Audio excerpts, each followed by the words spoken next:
Welcome back to Learn Python for Economic Computation. This lesson, we're going to learn to add together different elements from lists.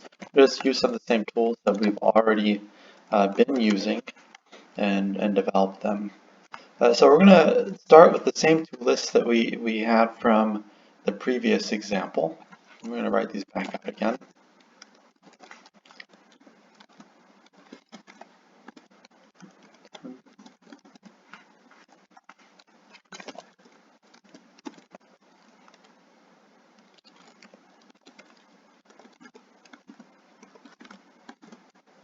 Okay.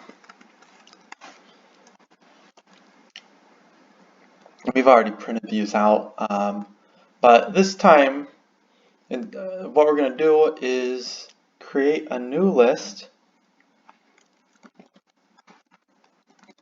3, and we're going to add together elements from list 1 and list 2. So we're going to, since both list 1 and list 2 are the same length, this example will work. So I'm going to get the length of list 1. Then we're going to use that to sum together the different values. So I'm going to call this lists.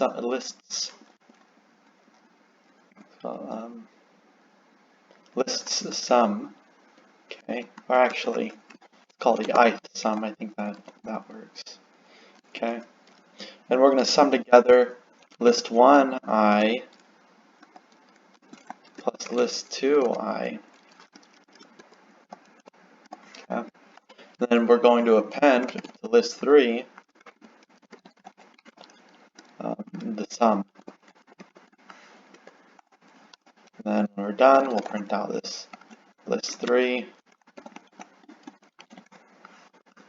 that'll be that. And you can see here, the result is 11, 7, 11, 11, 8, 8. If you add them together, that is about right. 11 is 5 plus 6, 7 is 4 plus 3, 11 is 9.2, and so forth. Okay.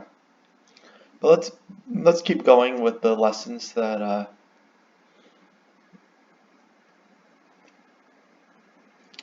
with the development in these lessons. Okay.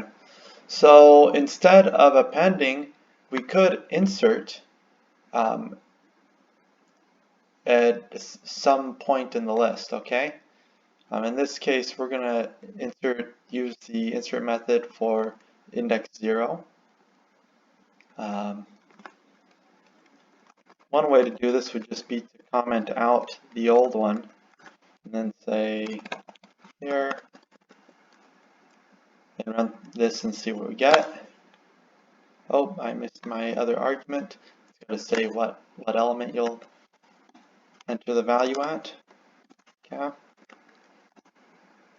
You can see here, if we enter the 0th element, we basically flip the list, right? So we are entering the sum of 5, 6, and then after that we're entering the sum of 4, 3 in the 0th element. So 7 is going to appear before the 11, and what would have been the very last sum from the two lists ends up being the first value of this list. Now I could have said enter this in the last value, and so we could have entered that by just saying I, for example, is a convenient way to do that. Then this would have just appended.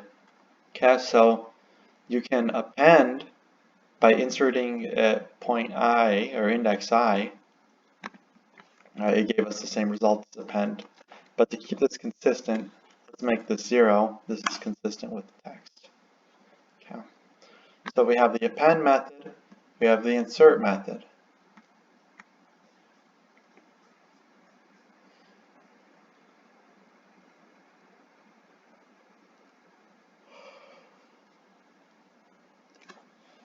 So let's add a little wrinkle to this.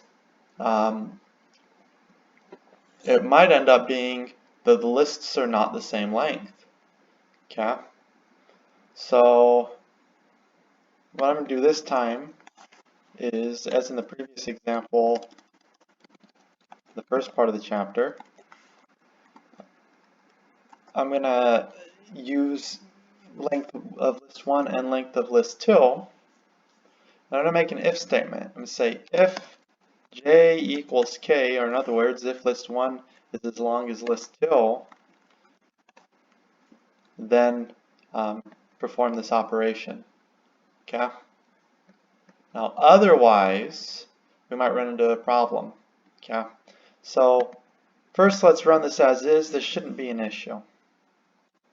And it's not. But what if for some reason we're missing the last element in 2? So I'm going to go ahead and erase this by commenting it out. Okay, and now we have 63215 in list 2. Well, what's going to happen if I run this is there's going to be nothing, because we'll have created the list, but then j didn't equal k, because if we print here, if we printed j and k, we'd see this. So what I'm going to do here, I'm going to add this thing called an else statement. Okay, if list 1 doesn't equal length of list 2, or in other words, if j doesn't equal k, we're going to print j does not equal k, or you can say length of list 1 not equal to length of list 2.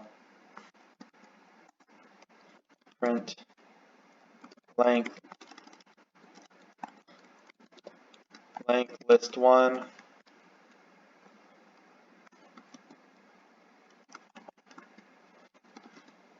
j, print length list 2 k. Okay.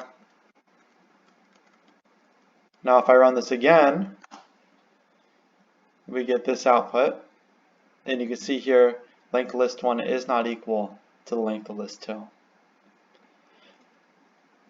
Alright, so that finishes this part of the lesson.